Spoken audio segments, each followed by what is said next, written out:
ዲያጎ ሰፋይት መኪና ናብ ጓሓፍ ዝመልአት ኳሮሳ ብምድርባይ እዚ ብፍጹም ውርሲ ክበሃል ኣይክእልን ኢሉ ናብ ገዛ ይኣቱ። ጂሚ ከዓ ሎሚ ደስ በሃሊ መዓልቲ እዩ ዝመስል ኢሉ ኣምላኹ እናመስገነ ነታ ኳሮሳ ሒዙ ምኻድ ይጅምር። ብኻልእ ገጽ ዲያጎ ናብ ገዛ ምስ ኣተወ ሓፍቲ ኤንጂ ዲያጎ ኣዴና ዝገደፈትልና ሰፋይት ማኪና ኸ ኣበየላ ኢላ ትሓቶ። ንሱ ድማ እታ ኣረጊት ሰፋይት ማኪና ጓሓፍ እምበር ውርሲ ክትኮን ኣይትኽእልን ኢሉ ብድፍረት ይምልሰላ። ኤንጂ ብሕርቃን ከመይ ጓሓፍ ትብል ኢላ ምስ ሓተተቶ ዲያጎ ዝበልክ ክትብሊ ሓደ ጓሓፍ ዝስከም በዓል ካሮሳ ወሲድዋ እዩ ኢሉ ይዛረብ። ኤንጂ ከዓ ሕርቃና እናገደደ ዲያጎ ዓይንኻ እናረእኻ ግሒፍካያ ኣዴና ሙሉእ ህይወታ ዝሰርሓትላ ማሽን ኮያ ትብሎ። ኣብዚ ሰዓት ሰበይቲ ሄሊን ኣብ መንጎኦም ብምእታው ሰፋይት ማኪና ኢልካ ምውራስ ግና ጸርፊ እዩ ኢላ ትዛረብ። ኤንጂ ኣዴና ብኣ እናሰርሐት ከይንዓሪ ቀልቢሳ ከይንጠምጥ ዑመ ብሊዓ ምሂራትና እያ ትብሎም። ብድሕሪኡ እስካብ ሕጂ ስቕ ኢሉ ክሰምዖም ዝወዓለ ጠበቓ ዲያጎ ኣዴኹም ሃፍታ ክልቴኹም ብዕፃ ክትካፈሉ እያ ተናዚዛ ሓሊፋ ከም ቃላ መሰረት ድማ እታ ሰፋይት ማሽን ንዓኻ በፂሓ ትካ እዚ ክትቅበል ኣለካ ኢሉ ይዛረቦ። ዲያጎ ከዓ ሓቂ ኸ ኢኻ ግን ከዓ ኤንጂ ሓፍተይ ገዛን ማኪናን እንትትቅበል ኣነ ሰፋይት ማኪና ማሽን ምውራሰይ ፍትሓዊ ኣይኮነን እዚ ፍጹም ክቕበል ኣይክእልን ይብሎ። ካብኡ ኤንጂ ዲያጎ ኣዴና በታ ሰፋይት ማኪና እናሰርሐት እያ እዚ ኩሉ ፍርያቶ ስለዚ እታ ሰፋይት ማኪና ልዕሊ ኩሉ ሃብቲ እያ ኢላ ክተረድኦ ትፍትን።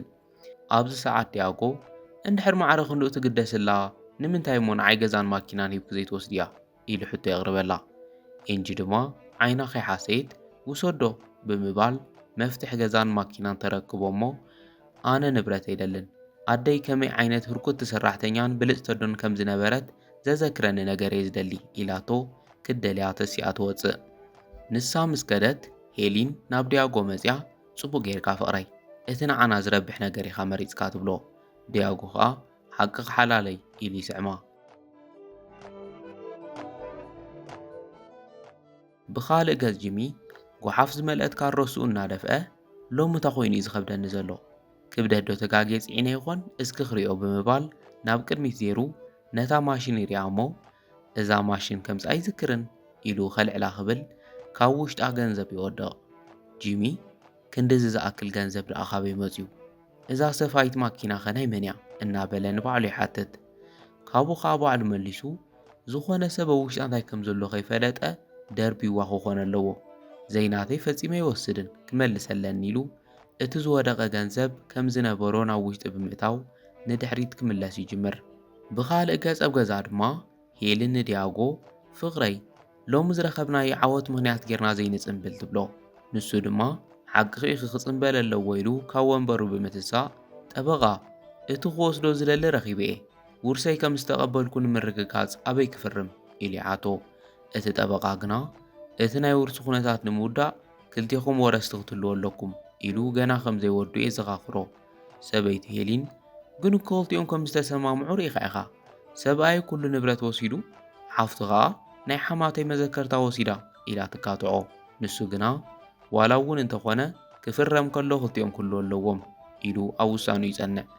ዲያጎ ከዓ ሓፍተይ ነቲ ጓሓፍ እስካዕ ደልያ ትረኽቦ ነዊሕ እዩ ክወስደላ ከመይ ተጸበያ ትብለኒ ኢሉ ይሓቶ። እቲ ጠበቓ ግና ክትመጽእ ኣለዋ ኢሉ ካን ይብል።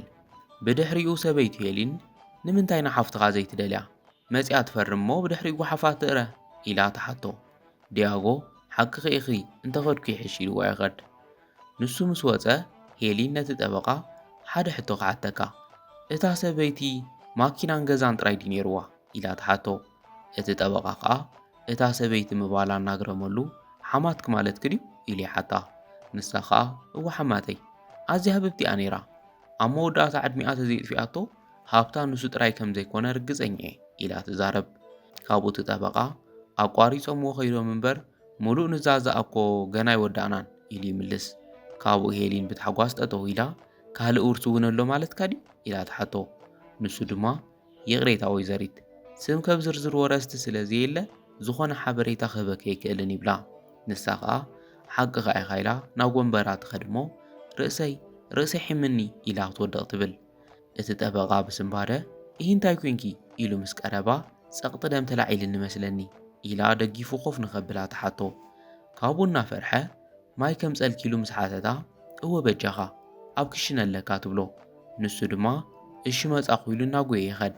ሄሊ ንሱ እስካዕ ዝኸድ ተጸቢያ ኑዛዜ ሓመታ ብምልዓል እታ ሰፋይት ማኪና ዝበጽሖቶ ሰብ ፍሉይ ህያብ ክረክብ እዩ ዝብል ጽሑፍ ተንብብ እሞ ተወሳኺ ገንዘብ ኣሎ ማለት እዩ።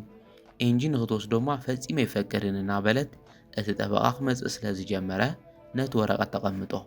ካብኡ እቲ ጠበቓ ማይ ሒዝላ ምስ መጸ ንእሽቶ ለውጢ ኣለኪ ዶ ኢሉ ይሓታ። ንሳ ድማ እወ ሕዥኒ እዩ ንሰብኣይ ከይደ ክነግሮ ኣለኒ ኢላ ትወፅእ።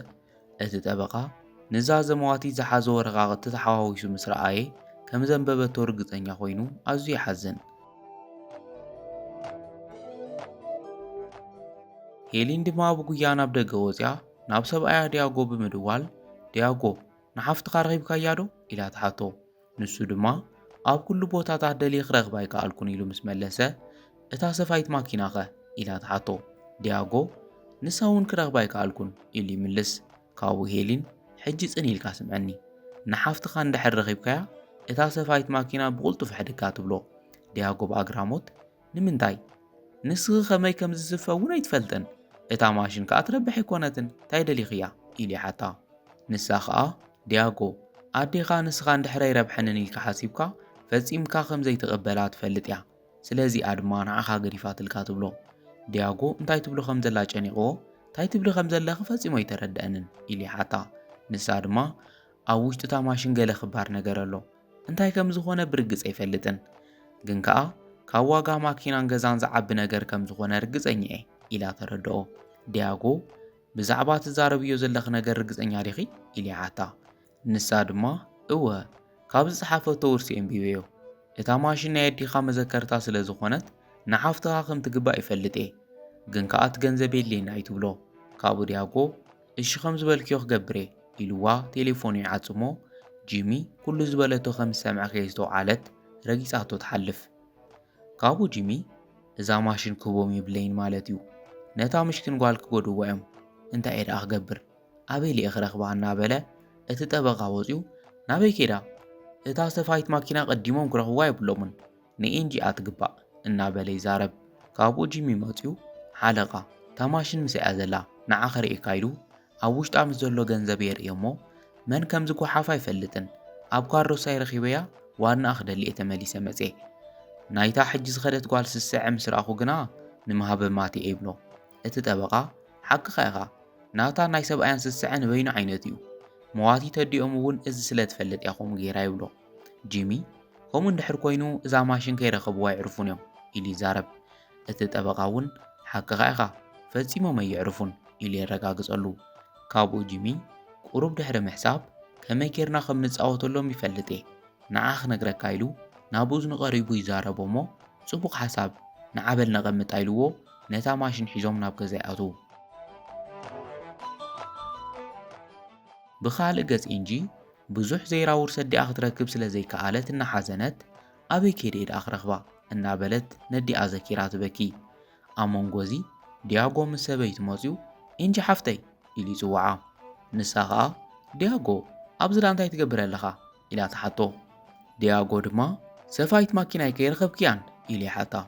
ኤንጂ ዘረብኡ እናግረመላ ሰፋይት ማኪናይ ክትብል ቁርበ ኣይትሓፍርን ባዕልኻ ኢኻ እኮ ደርቢኸያ ንዓይ ግናታ ማሽን ዓባይ ዝኽረደይ ዝተሰከመት ክባር ንብረት እያ ብሰንኪኻ ክረኽባ ኣይከኣልኩን ኢላ ትወቕሶ።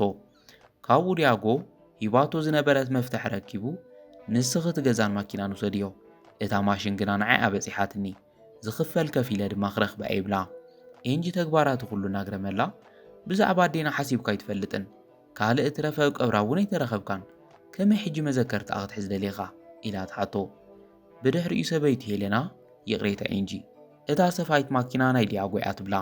ንሳ ድማ እዚ ንኽንበሃሃል ፈለማ ክትርከብ ኣለዋ ኢላ ዓብ ስራሕ ከም ዝጽበዮም ተዘኻኽሮም። ኣብዚ ሰዓት እቲ ጠበቓ ይድውለላ እሞ ምስ ኣልዓለቶ እታ ሰፋይት ማኪና ምስ እያ ዘላ ሓደ ጥዑይ ወዲ ኣብ ካሮስኡ ረኺቦም ፂልና እዩ ተመለስ እሞ እቲ ናይ ውርሲ ስምምዕ ክንውዲ ይብላ። ካብኡ ኤንጂ እሺ ምስ ሓወይና ዘለና ብቕልጡፍ መጻና ኢላ ተዓጽኦ። ነታ ቴሌፎን ምስ ዓጽወታ ሓዋ ዲያጎ እሂ እንታይ ሓድሽ ነገር ኣሎ ኢሉ ይሓታ። ንሳ ኸኣ እቲ ጓሓፍ ዝወስዶ ወዲ ባዕሎም ጽዋ ትብሎም እሞ ኩሎም ተሓጒሶም ናብ ገዝኦም ጉዕዞ ይጅምሩ። ድሕሪ ደቓይቕ ናብ ገዛ ምስ ኣተዉ እቲ ጠበቓ እዚ ትርእይዎ ዘለኹም ንፉዕ ቆልዓ ኣምፂዋ ይብሎም እሞ ኤንጂ ብሓቂ ምስጋናይ ንምግላጽ ቃላት የብለይን። እዛ ሰፋይት ማኪና ንዓይ እንታይ ማለት ከም ዝኾነት ኣይትፈልጥን ትብሎ። ዲያጎ እውን ኣብ መጠረሽታ ናይ ኣደይ መዘከርታ ረኺበ ኢሉ እናተሓጐሰ እቲ ጠበቓ ብናትካ ውሳነ መሰረት ግና እቲ ገዛን ማኪናን ንዓኻ እታ ሰፋይት መኪና ከዓ ንሓፍትኻ እዩ ዝግባእ ኢሉ ቃሉ የዘኻኽሮ። ኣብዚ ግዜ ሰበይቱ ሄሊን ኣብ መንጎ ብምእታው ክቡር ጠበቓ ካብ ቃል ሓማተይ ይንወፅን ንሳ ከም ዝበለቶ ብዕፃታ ሰፋይት ማኪና ንዓና እያ በፂሓትና ንሕና ከዓ ብተማኺርና ዝኽራን ፍቕራን እምበር ሃብቲ ከም ዘይንደሊ ወሲና ኢና ኢላ ሓሳቦም ከም ዝለወጡ ትገልጸሎም። ካብኡ እቲ ጠበቓ ርግፀኛታት ዲኹም ካብዛ ማሽን ወፃ ካልእ ተወስድዎ ነገር ግን ኣይክህሉን ኢሉ የዘኻኽሮም። ብተወሳኺ ሓደ ነገር ከፍልጠኩም ይደሊ ሓንሳእ ምስ ተፈረመ ዝልወጥ ነገር የለን ኢሉ ይዛረብ። ዲያጎ ከዓ ዋላ ሓንቲ ዘጣዕስ ነገር የብለይን ኢሉ ርግፀኛ ምዃኑ ይገልጽ። ብድሕሪኡ እቲ ጠበቓ ወይዘሪት ኤንጂ ኸ ትብልዮ ነገር ኣለክ ዶ ኢሉ ይሓታ። ንሳ ድማ ዝብሎ የብለይን ከመደይ ዝበለቶ ይኹን ኢላ ትምልስ። ካብኡ እቲ ጠበቓ ጽቡቕ በሉ ፈርሙ ኢሉ እቲ መዝገብ ሂቦም ፈሪሞ ምስ ሃበዎ ብመሰረት ናይ ኣዴኹም ኑዛዘ ኣብ ውሽጢ እዛ ሰፋይት ማኪና ኢሉ ክዛረብ ክብል ሄሊን ግዜኻ ይተቃጽል ጠበቓ ኩሉ ንፈልጥ ኢና ኢላ ተቋርጾ። ንሱ ድማ ከምኡ እንድሕር ኮይኑ ወዲና ኢና ኣምላኽ ጽንዓት ይሃብኩም ኢሉ የጸናንዖም። ንሶም ከዓ ይቐኒልና ኢሎም ሰፋይት ማኪንኦም ተሰኪሞም ይወፁ። ንሶም ምስ ከዱ እቲ ጠበቓ ወይዘሪት ኤንጂ ኣዴኺ በኣ ሕጉስቲ እያ ነይራ ኢሉ ይዛረባ። ንሳ ከዓ የቐኒለይ ሓወይ ነታ ማሽን ኮነ ነደይ ግዲ ከም ዘይብሉ ይፈልጥ እየ ንምንታይ ከምዚ ከም ዝገበረኒ ክርዳኣኒ ኣይከኣለን ትብሎ። ኣብዚ ግዜ ጂሚ ኣነ ግና ንምንታይ ከምኡ ከም ዝገበረ ይፈልጥ ኢሉ ሓውኩ ነዚ ክረዲኦ ኣይኮነን ከምኡ ገይሩ ብምባል ኣብ ጎኖም ዝነበረ ገንዘብ ዝመልአ ሳንጣ ኣልዒሉ ነዚ ክብል እዩ ኢሉ የርእያ። ኤንጂ ብኣግራሞት እንታይ እዩ ዝኹሉ ገንዘብ ካበይ ኸ መፂኡ ኢላ ትሓትት። ጂሚ ከዓ እዚ ገንዘብ ኣብታ ማሽን እዩ ነይሩ ኢሉ የረድኣ። እቲ ጠበቓ እውን ወሲኹ ኣዴኺ ንዓኺ ዝሃበት ክውብተ እዩ ኢሉ ይምልሰላ። ኤንጂ ዋላ ሓንቲ ክርድአኒ ኣይከኣለን ምስ በለቶም ጂሚ ሓውከ ውሽጢ እታ ማሽን ገንዘብ ከም ዘሎ ስለ ዝፈለጠ እዩ ማዕረ ክንድኡ ተገዲስላ ኢሉ ይዛረብ። እቲ ጠበቓ ድማ ኣዴኺ ጠባይ ወዳ ፀቢቓ ስለ ትፈልጥ እያ ብሎተሪ ይውዳእ ኢላ ምኽንያቱ ዲያጎ ነታ ማሽን ከም ዘይቅበል ትፈልጥ ነይራ ኢሉ ወሲኹ የረድኣ። ኣብ መጠረሽታ ኤንጂ ዲያጎ ነታ ማሽን ኣይደልን ኢሉ ከም ዘይጓሓፋ ጸኒሑ ዝደለያ ብዘይ ምኽንያት ኣይኮነን ኮይኑ ግና ኣብ ውሽጣ ገንዘብ ከም ዘሎ ከመይ ፈሊጡ ኢላ ተሓትት። ንሱ ከዓ ምኽንያቱ ሰበይቱ ሄሊን ነዚ ኑዛዘ ቀዲማ አንቢባቶ እያ ኮይኑ ግና ምስጋና ነዚ ጀግና መንእሰይ ውሪት ኣይሰመረን ይብል። ካብኡ ኤንጂ ንጂሚ ቀኒል ኢላ ተመስግኖ። ብድሕሪኡ እቲ ጠበቓ ካብ ዘውፂና ናብ ንሶም ክረኽብሉ ዘይክእሉ ቦታ ንሕበኣ እዩ ዝብል ሓሳብ እውን ናትኡ ነይሩ ኢሉ ይዛረብ እሞ ኣነ ኸይደ ወይዘሪት ኤንጂ ኢሉ ተሰናቢትዎም ይወፅእ። ብድሕሪኡ ጂሚ ገንዘብ ክተቐበሊ ኢሉ ይሂባ። ኤንጂ ድማ የቐኒለይ ኣብ ውሽጢ እታ ማሽን ገንዘብ ከም ዘሎ እናፈለጥካ ከመይ ናብ ዋንኡ ክትመልሶ ሓሲብካ ኢላ ትሓቶ። ንሱ ድማ ምኽንያቱ ኣነ ናተይ ዘይኮነ ነገር ዝወስድ ሰብ ኣይኮንኩን ካብኡ ከዓ ሰባት ንገንዘብ ኢሎም ንሰብ እናበደሉ ሱቕ ኢለ ዝርኢ ልቢ የብለይን ኢሉ ይምልስ። ካብኡ ኤንጂ ኣደይ በታ ማሽን እያ ትካላትና ምህናፅ በቂዓ ኣነ እውን ኣብ ጎነይ ከማኻ ዝበሉ እሙናት ሰባት ሒዘ ኣሰራ ክስዕብ እየ ዝደሊ ምሳይ ክትሰርሕ ፈቓደኛ ዲኻ ኢላ ትሓቶ። ጂሚ ኣነ ምሳ ክሰርሕ ኢሉ ንምርግጋጽ ይሓታ። ንሳ ድማ እወ ናይ ኣደይ ሕልሚ ንምዕዋት ከማኻ ዝበሉ እሙናት ሰባት እዮም ዘድልዩኒ ኢላ ትምልሰሉ። ካብኡ ጂሚ ምሳኺ ምስራሕ ንዓይ ክብሪ እዩ ኢሉ ሕራይ ይብላ። ብኻልእ ገጽ ንዲያጎ ካብቲ ገዛ ምስ ረሓቑ ይፈተሽ እናበሉ ነታ ማሽን ይኸፍትዋ ኮይኑ ግና ውሽጣ ዝተመነይዎ ገንዘብ ክረኽቡ ኣይከኣሉን። ጂሚ ብሕርቃን ዋላ ሓንቲ የለን ኢሉ ይዛረብ። ሰበይቱ ከዓ እንታይ ማለትካ እዩ ኣብ ውሽጢ ገንዘብ ኩሉ ኣለዎ ኢላ ትምልሰሉ። ኮይኑ ግና እናጋለበጡ ዋላ ተደለዩ ዝኾነ ንብረት ክረኽቡ ኣይከኣሉን። ብድሕሪኡ ዲያጎ እናሓረቐ ሄሊን ብሰንኪ ገዛን ማኪናን ሲኢና ንውሓፍ ኢልኪ ከምዚ ክትገብሪ ኢሉ ይወቕሳ። ንሳ ድማ ኣብ ኑዛዘ ዲኻ ከም ዘንበብኮ ርግፀኛ እየ ኢላ ትዛረቦ። ካብኡ ዲያጎ ብሕርቃን እናተቓጸለ ኣደይ ክትምህረኒ ደሊያ ኸምኡ ኢላ ተናዚዛ ይብል።